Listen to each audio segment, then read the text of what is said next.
Points मैंने लिखे हुए हैं जो आपको काफ़ी ज़्यादा मदद करेंगे यहाँ पर अच्छा स्कोर करने के लिए, जिनमें सबसे पहला पॉइंट यहाँ पर ये है कि आपको कभी भी अगर कोई भी गवर्नमेंट एग्जाम निकालना है ना, तो उसके लिए सबसे पहले आपका सिलेबस का कंप्लीट होना बहुत ज़रूरी है।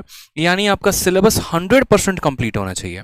अगर आप ये सोचेंगे यहाँ पर कि नहीं यार सिलेबस को हम थोड़ा सा जो है वो ढीला से लेकर चलते हैं, जैसे कि आजकल के बच्चों के अंदर पता है क्या है, बहुत शॉर्ट टर्म में सक्सेस चाहते हैं, बहुत कम समय में वो सक्सेस चाहते हैं, पेशेंस नहीं है।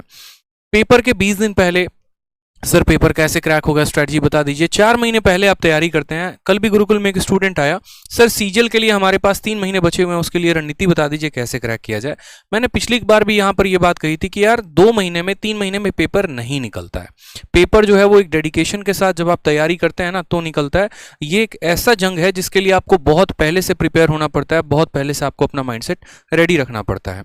ठीक है, तो अगर मान लीजिए कि आप किसी भी एग्जाम को दे रहे हैं, चाहे वो सीएचएसएल हो, सीजीएल हो या कोई भी हो, तो वो आपका तभी क्वालिफाई होगा जब आपका पूरे तरीके से आपका सिलेबस जो है वो कंप्लीट होगा। ठीक है, तो सबसे पहला पार्ट क्या है कि हमारा सिलेबस 100% कंप्लीट होना चाहिए। दूसरा, अगर हम यहाँ बात करते हैं तो सिलेबस को कंप्लीट करना है लेकिन स्मार्ट अप्रोच से, ना कि बेसिक मेथड से। ये सबसे महत्वपूर्ण बात, मैं मतलब सोचकर काफ़ी टाइम तक मैं यहाँ पर विचार कर रहा था कि यार क्या 3-4 ऐसे पॉइंट्स लिखे जाएं जो बच्चों को वाकई में मैं जो अंदर है, जो मेरी बात है वो मैं समझा सकूं यहाँ पे। ठीक है, जैसे सिलेबस का 100% का कंप्लीट होना। आज के टाइम पर अगर मैं किसी बच्चे से पूछूं जो 1 साल से तैयारी कर रहा है कि बच्चे तुम्हारा सिलेबस कंप्लीट है, तो बोलेगा हाँ सर कंप्लीट है। लेकिन अगर 2 सवाल उसको ज्योमेट्री का दे दो और 2 सवाल उसको मेंसुरेशन का या कोई और टॉपिक का दे दो तो बनता नहीं है। यही रीज़न होता है उनके डाउनफॉल का पेपर के में। ठीक है, तो ये डाउनफॉल को वो कैसे रोक सकते हैं यहाँ पर। ठीक है, तो सिलेबस को जब आप कंप्लीट करते हैं ना तो पूरी ईमानदारी से किया करिए। एक एक क्वेश्चंस को, एक एक चैप्टर को प्रॉपर तरीके से लगाया करिए। जब आप अपने नोट्स को बनाते हैं तो हर एक छोटी छोटी बात का ध्यान रखा करिए। ठीक, अब जब सिलेबस आपने कंप्लीट किया है तो ये भी बहुत मैटर रखता है कि सिलेबस को कंप्लीट करना है तो कैसे करना है। जैसे शुरू में बच्चा क्या होता है कि अलग अलग जगह से यूट्यूब पर वीडियो देख ली, कहीं पर परसेंटेज पढ़ा है तो परसेंटेज देख लिया, कहीं पर कुछ पढ़ा है तो कुछ देख लिया, कुछ क्वेश्चन अपने तरीके से किताबों से लगा लिए। आप जानते हैं तो सिर्फ वही बेसिक मेथड जान पाते हैं, लेकिन इसका नुकसान प्री में आपको नहीं होता है। प्री में तो क्वेश्चंस आपके बन जाते हैं, इसका नुकसान आपको जाकर मेंस में होता है। और मेंस में होता है मेरे भाई, तो मेंस में होता है, तो यहाँ पर मेंस में नुकसान कैसे हो जाता है, आपको स्मार्ट अप्रोच नहीं आ पाते हैं उन सवालों का। अब स्मार्ट अप्रोच नहीं आ पाते हैं तो आप कैसे करते हैं फिर। अब स्मार्ट अप्रोच अगर आपको नहीं पता है तो उन्हीं सवालों में आप उलझे से रह जाते हैं, समय आपको ज़्यादा लग जाता है, आप बना नहीं पाते हैं, फिर उस केस में आपके नंबर ऑफ अटेम्प्ट कम रह जाते हैं। तो आपको ऐसा नहीं करना है। ठीक है, आपको पर्टिकुलर तरीके से एक प्रॉपर वे में शुरू से ही जब आप सिलेबस को कंप्लीट करते हैं ना तो आप स्मार्ट अप्रोच में सीखा करिए, बहुत फायदा होगा। पहले क्या होता है कि बच्चा बेसिक से सीखता है कि सवालों को बनाना कैसे है, फिर उसके बाद जब वो स्मार्ट अप्रोच या अलग अलग जगह पर अलग अलग ट्रिक्स देखते हैं, फिर वो बेसिक अप्रोच को भुलाकर फिर वो नया अप्रोच को सीखने की कोशिश करते हैं। अब यहाँ पर इतने समय में आपका 1 से 1.5 साल चला जाता है और फिर बाद में आप सोचते हैं कि यार 1.5 साल हो गया तैयारी करते करते, सिलेक्शन तो हुआ ही नहीं। तो इससे बेहतर है कि जब आप पहली बार ही पढ़ रहे हैं तो आप थोड़ा तरीके से पढ़िए। पर्टिकुलर जितने भी चैप्टर पढ़ते हैं तो उनको आप टाइप वाइज पढ़ा करिए, उनकी एक पर्टिकुलर कैटेगरी बनाकर पढ़ा करिए और उनके कंसेप्ट को आप जानिए, ताकि अगर आगे पेपर में, किसी भी पेपर में अगर वो वो क्वेश्चन आ जाता है तो आप उसको वहां पर अप्लाई कर पाएं। ठीक है, तीसरा वाला पॉइंट जो था वो मेरे लिए सबसे महत्वपूर्ण बात था जो मुझे आपको कहनी थी, वो ये है कि कई जगह और कई बार पढ़ने से बेहतर है कि एक ही जगह से एक बार पढ़े और अपना पूरा सिलेबस खत्म करें। ये बहुत बड़ा बात है।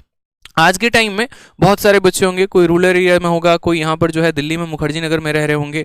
मुखर्जी नगर में भी कुछ स्टूडेंट के हालात ऐसे हैं, आज इनके पास डेमो के लिए गए, उनके पास डेमो के लिए गए तो 2-3 महीने तो डेमो में निकल जाते हैं। जो बाकी बचता है उसके बाद यहाँ पर थोड़ा इनका वीडियो देख लिया, थोड़ा उनका वीडियो देख लिया। ठीक है, तो ऐसे करोगे ना मेरे भाई तो बहुत मुश्किल होगा, फिर तो सिलेक्शन बहुत मुश्किल है। आपको एक प्रॉपर ओरिएंटेड वे में एक ही जगह, चाहे मुझसे ना पढ़कर आप किसी से पढ़िए, कोई फर्क नहीं पड़ता है, मुझे उस बात का दुख नहीं होगा, लेकिन आप जैसे जहां पर भी जिनका भी समझ में आता है ना, आप प्रॉपर तरीके से उनसे पूरा सिलेबस कंप्लीट करिए। आप अगर थोड़ा सा, जब आपका विजन करोड़ों कमाने का है, जब आपका विजन एक बहुत बड़ा इंस्पेक्टर बनने का है, जब आप आगे चलकर बहुत ज्यादा पैसे कमाने वाले हो, एक बहुत बड़ा नाम कमाने वाले हो, तो अभी से 1000, 500 और 1500 के लिए यहाँ पर कंजूसी क्यों और उतना सोचना क्यों है। क्योंकि आपका विजन अगर बड़ा है तो उसके लिए इन्वेस्टमेंट भी थोड़ी सी बड़ी लगाए तो क्या दिक्कत की बात है। ठीक है, तो एक ही प्लेटफॉर्म से पर्टिकुलर तरीके से आप चाहे YouTube को पकड़ लीजिए, तो YouTube का कोई एक पर्टिकुलर सीरीज है तो वहां से खत्म करिए, या एप्लीकेशन से अगर आप पढ़ रहे हैं तो वहां से पूरा प्रॉपर तरीके से पढ़िए, लेकिन हाँ पूरा सिलेबस कंप्लीट करिए। अगर आप यहाँ पर जो है ना घुमंतू हो गए, माइग्रेटरी हो गए कि आज यहाँ थोड़ा पढ़ लिया, कल वहां थोड़ा पढ़ लिया, परसों थोड़ा वहां पढ़ लिया, तो शायद ऐसे तो केस में कभी भी सिलेबस कंप्लीट नहीं हो पाएगा। सेम तरीके से अगर आप एग्जाम की भी तैयारी करते हैं तो कम से कम ऐसा करिए मेरे भाई कि आप पर्टिकुलर फिक्स होकर तैयारी करिए। ये नहीं आज एनटीपीसी आया तो फॉर्म भर दिया, उसकी तैयारी में लग गए, कल सीजीएल आया तो फॉर्म भर दिया, उसकी तैयारी में लग गए। ऐसे करोगे तो कभी भी बड़ा मुश्किल सा हो जाएगा आपके लिए हालात। तो ये भी बात का आपको ध्यान रख के चलना है। और साथ में जो मोस्ट इंपॉर्टेंट बात वो यहां पर ये है कि नए क्वेश्चंस की ज्यादा प्रैक्टिस करो। आजकल के समय में आदत यहां पर ये हो गई है ना कि स्टिक हो गया है बच्चा कि हाँ पुराने पुराने पुराने कंसेप्ट पर हम चल रहे हैं, पुराने पर हम जिंदा हैं, पुराने पर ही हम काम करेंगे। तो ऐसे तो नहीं हो पाएगा मेरे भाई, इस बात को ध्यान रखो। पुराने कंसेप्ट से आप काम नहीं कर पाएंगे, पुराने क्वेश्चन सब बेकार हो चुके हैं। ठीक है, मार्केट में बहुत सारी बुक है जो एक टाइम पर बहुत अच्छी हुआ करती थी, लेकिन जरूरी नहीं कि वो आज भी अच्छी हो। ठीक है, किसी भी चीज का एक एक्सपायरी होता है, एक्सपायरी के बाद अगर हम यूज करेंगे ना उनको तो वो हार्म ही करेगा हमें। सेम तरीके से वो वक्त चला गया मेरे भाई, अब यहाँ पर उतना समय नहीं है कि हम बैठकर पहले पुराने क्वेश्चंस पर प्रैक्टिस करें, फिर जाकर वहां उस तरीके से हम पढ़ें और नया सवाल हमारे पास आए तो हम उस पर काम ही ना कर पाए।